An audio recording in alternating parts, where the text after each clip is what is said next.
Beginning the selection. The day the sky tore open above Sector 9, I was knee-deep in irrigation sludge and arguing with a broken pump. That's how history finds you. Not in glory, not in uniform, but smelling like recycled water and algae. The tear in the sky shimmered like fractured glass, light bending inward as if space itself had exhaled. Every worker in the agricultural zone froze. The alarms didn't even have time to activate before the ships appeared, sleek, silver arcs descending without flame or sound. We had prepared for invasion for years. We were not prepared for ceremony. The ships aligned in a perfect crescent formation above the colony fields. A beam of violet light extended downward, not destructive, precise. It scanned. It measured. It chose. I remember laughing when the beam stopped on me. "Wrong guy," I muttered. Then gravity disappeared. I rose into the sky in front of 300 witnesses, boots dangling, wrench still in hand. No one fired a weapon. No one dared. The silence was worse than screaming. Inside the vessel, the air was cool and faintly metallic. The architecture curved like bone. Panels glowed with symbols that pulsed in rhythmic waves. And at the center of the chamber stood her. She was taller than any human woman, nearly 7 feet, slender but armored in something that looked grown rather than forged. Her skin shimmered with a faint pearlescent sheen, pale silver with hints of opal beneath the surface. Her eyes were large, luminous, and an impossible shade of violet blue. A crown of crystalline filaments arced behind her head like a halo. She studied me the way a monarch studies a province. "You are adequate," she said. Her voice wasn't translated through a device. It echoed directly in my skull. "I'm sorry," I croaked. "You will be my husband. No hesitation. No uncertainty. Just decree." I laughed again. It felt appropriate. "I object." A ripple passed through the beings standing behind her, taller, broader creatures clad in segmented armor. Guards, I assumed. Or priests. The woman stepped closer. "Your objections are useless," she said calmly. "You will be my husband." I tried to step back. The floor sealed around my boots. "I don't even know your name." "I am Valeth of the Thrissan Dominion, first daughter of the Radiant Line, heir to the Stellar Throne." She tilted her head slightly. "And you are biologically compatible." That last part did not help. Middle, refusal and revelation. They didn't imprison me. That was the strangest part. I was given chambers overlooking a starfield viewport, clothing woven from soft metallic fibers, and food that adapted to human biochemistry. Guards followed me everywhere, but they never restrained me. Valeth visited daily. Each time, she stood tall, regal, as if the matter were already settled. "You will adjust," she would say. "Your species resists unfamiliar hierarchies." "I'm not resisting hierarchy," I replied on the 4th day. "I'm resisting forced marriage." Her luminous eyes narrowed. Marriage among the Thrissan is not coercion. It is alignment of purpose. Alignment usually involves asking. "I have asked," she said. That stunned me. "You abducted me." "Yes." "That's not asking." She considered this, genuinely puzzled. "In my culture, selection is invitation. Refusal is ceremonial modesty." "I'm not being modest." She folded her hands behind her back. "You misunderstand the scale of this decision." "Then explain it to me." That was the first crack in her certainty. Over the next several days, she did explain. The Thrissan Dominion was fracturing. Their ruling bloodline required genetic convergence with a resilient species to stabilize a degenerative cellular decay unique to their kind. Translation? Her people were dying slowly. Their once immortal lineage was failing. Earth had been observed for decades. Our adaptability, emotional bonding patterns, and neurological plasticity made us ideal candidates for integration. You mean breeding? I said flatly. Integration, she repeated firmly. And I didn't volunteer. No, she admitted. For the first time, there was something softer in her expression. You were chosen because your psychological profile indicates resistance to domination. I blinked. You abducted me because I'm stubborn?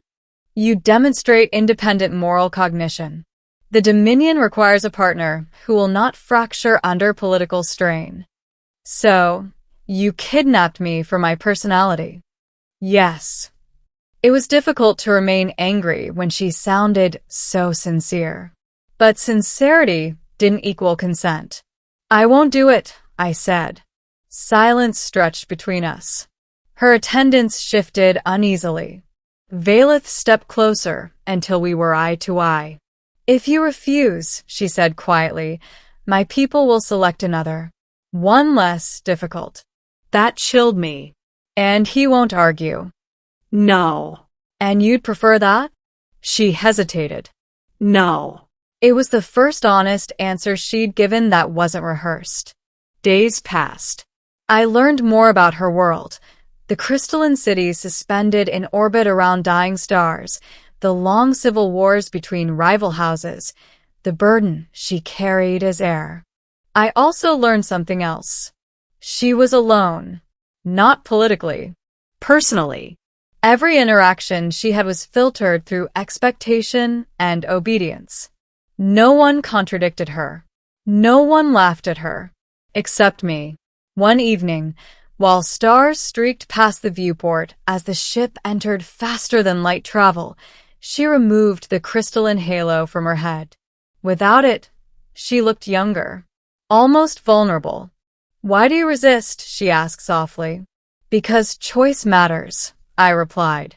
Because being forced into something, even something important, breaks something inside you.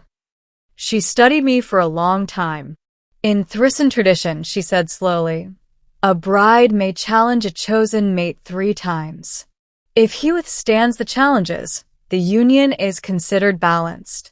And if he doesn't, then he is unsuitable. I crossed my arms. What kind of challenges? Her eyes shimmered. Survival. The trials. The first challenge was physical. They brought me to a simulated combat arena, gravity shifting unpredictably, holographic predators designed from Thrissan war beasts. I was unarmed. Valeth watched from above. You may withdraw, she said over the intercom. I thought refusal wasn't an option. This is not refusal. This is proving you are not fragile. I nearly died twice. But humans are stubborn creatures.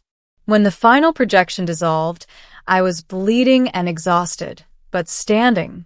Valeth's expression was unreadable. The second challenge was mental. A neural interface linked our consciousness temporarily. I saw her memories, the burden of expectation, the loneliness of command, the terror of watching her species decline. She saw mine, dust storms on Mars colonies, my sister's funeral after a mining collapse, my hatred of power structures that treated people like tools. When we disconnected, we were both shaken. You feel too much, she whispered. So do you. The third challenge was choice. They returned me to Earth orbit. An escape pod waited. You may leave, Valeth said quietly. No retaliation will follow. The planet below looked small and fragile. Freedom. No alien politics. No forced destiny. But I thought of the alternative human they would choose. Someone compliant. Someone who would never question them. Someone who would never protect her from her own court. I turned back toward her. You said you wanted someone who wouldn't fracture under political strain, I said. Yes. Then here's my condition. Her eyes widened slightly. Conditions? If I stay, it's not because you chose me. It's because I choose you. And that means partnership. Equal voice. No decrees about my body or future. Silence. The guard stiffened. This was her real trial. Valeth inhaled slowly. In Thrissan history, she said, no heir has renegotiated a union. Maybe it's time. She stepped forward. Her hand, cool, luminous, extended toward me. Then I accept your condition, husband. I took her hand. On one more condition, I added. She almost smiled. You are relentless. You'll ask next time? She paused. Will you remain of your own will? I met her gaze. Yes. And a different kind of empire. The Dominion court did not celebrate. When we arrived at the capital, an immense lattice of crystal spires orbiting a dying blue star, the council was furious. A human renegotiating royal protocol was unprecedented. They expected obedience. Instead, they got debate. Valeth stood beside me, not ahead. When counselors questioned my presence, she answered, he is not an acquisition. He is my equal. When they challenged my authority, I spoke. I did not come to rule you. I came to stand with her. If you fear that, perhaps your empire is already weaker than you admit. There were assassination attempts, political sabotage, rumors that I had bewitched her. Through it all, Valeth did something radical for her species. She listened. Slowly, the narrative shifted. The degenerative decay affecting the Thrissan was stabilized, not through forced integration, but through voluntary alliances. Cultural exchange replaced conquest. Science replaced desperation. And somewhere along the way, what began as defiance became something else. Not possession, not obligation. Love, slow, cautious, chosen daily. One evening, years later, we stood on a balcony overlooking the luminous expanse of the Dominion. You refused me, she said softly. 3 times. You nearly left. I did.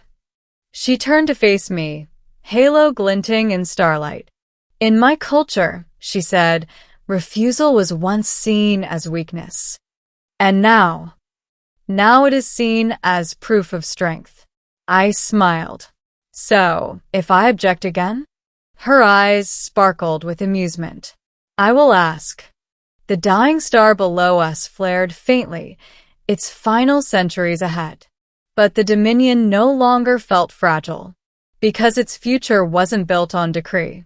It was built on choice. And that was the day the alien bride who refused to take no for an answer learned the power of being refused. Not as rejection, but as the beginning of something equal.